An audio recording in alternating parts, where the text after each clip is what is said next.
yes, I think so. I think the confusion is that for the actual development of the infrastructure and the layout of the industrial park, which happened at some time prior to this, for the roads, for the stormwater, for those structures that were built at the time the park was laid out, we went through the same process of avoidance and minimization. So when you looked at that entire parcel and you laid out your roads and you laid out your stormwater, and then whatever other facilities you needed, there was some degree of avoidance and minimization. So I think I hear what you're saying, which is perhaps we didn't explain it as well as we could have.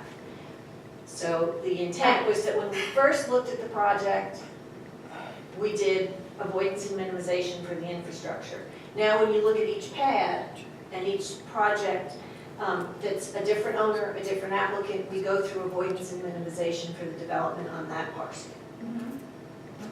So I think you understand exactly what I was trying to get at, that 150 acres avoided resources is not the end game. That's not what will happen. We don't know what it will be. Exactly, we don't know. So there's no reason to, I guess, provide, if we vote on it based on there's going to be 152 avoided acres, that's a misunderstanding, a misinformation. So I just want to make sure that that's understood, that they are not avoided in the legal sense because they haven't been applied for yet. They have, each building site, as you say, has not been applied for yet. So. And who knows how many of those sites will ultimately be built out? Exactly. Who knows what projects will be on them? Who knows what? Right.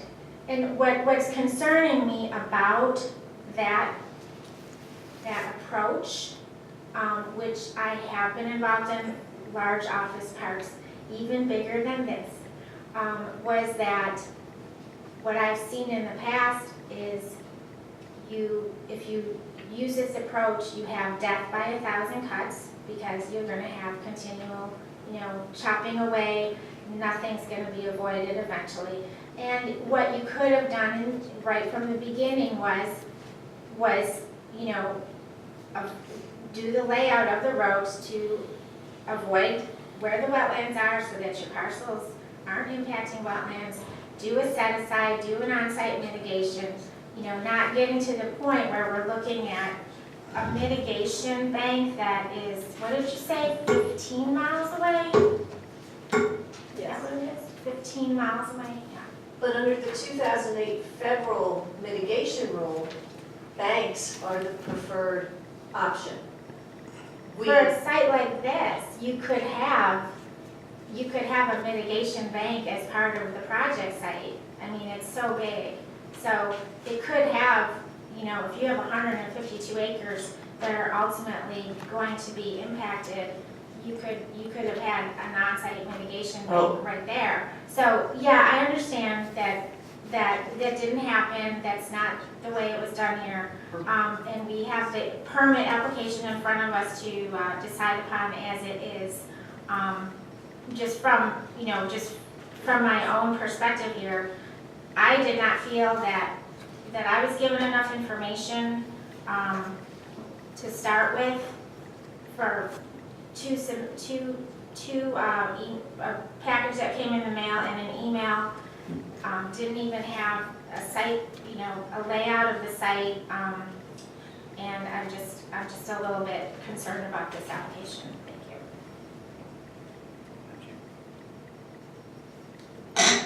I can't speak to what is happening in New York, but I can speak very clearly to what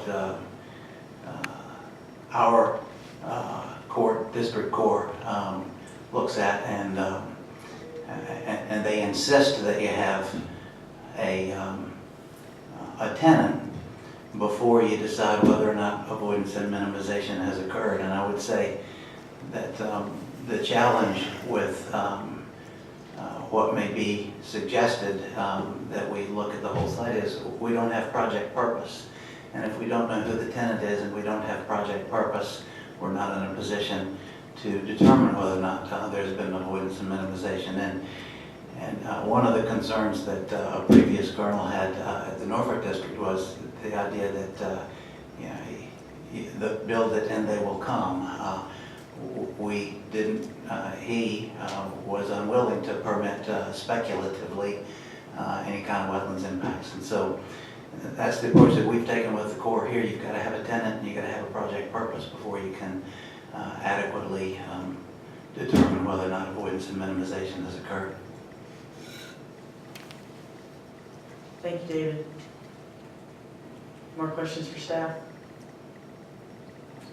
Cindy, do we have, Yes, ma'am, over here we do have some speakers. First is Andrew Tapscott, he's representing the applicant. Good morning, members of the board. My name is Andy Tapscott. I'm a lawyer with Hunton & Williams, and we represent the Economic Development Authority of Chesterfield County, which is the applicant here, and the developer of the Meadowville Technology Park. At last month's DEQ public hearing, I spoke in favor of the permit and the project, so I won't repeat those comments. They're part of the record, and I think Ms. Dunaway did a good job of describing the project and the requested permit, and obviously went in detail about responding to the public comments that were received. So I'll just make a few points of emphasis in response to some of those comments. First, the comment about the mitigation being too far from the site. I would just reiterate that the EDA is voluntarily agreeing to purchase at substantial expense the mitigation credits at the closest bank to the site that has sufficient credits to sell. Additionally, I think it's important to note that we're purchasing those credits on the 2-to-1 ratio on over 97% of the acres of wetlands being impacted here. Even though maybe you might disagree on whether or not it's isolated or non-isolated, we are mitigating at the full 2-to-1 ratio. Regarding the comment about not knowing how many additional acres of wetlands will be impacted with a full build-out of the park, as has been noted, the EDA isn't seeking to impact these wetlands on a speculative basis, but only when we have a particular site, which, as you've heard, is DEQ's preferred practice.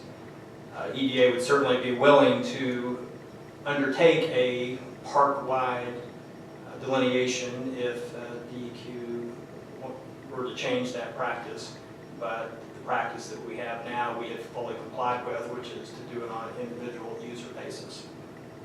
I think it's also worth noting that the impacts requested by this permit, if you include that with all the previous impacts, that it's been less than 14 acres out of the 1,350 acre park that have been impacted, which obviously is an extremely small percentage given the size of the park and the amount of development that's occurred out there. I would note in passing that the EDA has donated 150 acres of wetlands to ECU near this site.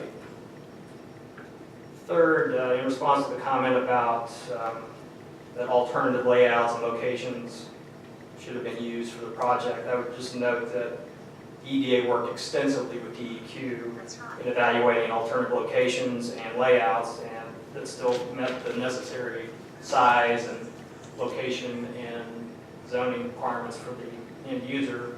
And the EDA agreed to a number of modifications to the layout to accommodate DEQ's efforts to minimize the impacts. So we agree with DEQ's conclusion that the proposed layout is the least environmentally damaging practicable alternative. So finally, I want to just emphasize something that I said at the public hearing last month, that this park has been delineated or reconfirmed 4 times over the last 20 years or so. The first 3 delineations were each consistent with each other, and the master plan for the park was developed so that the development sites and the park's infrastructure avoided all the wetlands. And it included regional BMPs that exceeded any requirements at the time. So that infrastructure was designed and largely installed based on those 3 delineations. The 4th delineation happened just a couple of years ago in 2014, and for the first time had to use the Army Corps supplemental regional supplement. And that resulted in the addition of 60 acres of jurisdictional areas that had not been designated in the previous delineations. As you pointed out, the larger portion of that new delineation, or that new wetlands on the project site, is an isolated wetland located in an area where a building site, pad site, had been planned based on the previous delineations.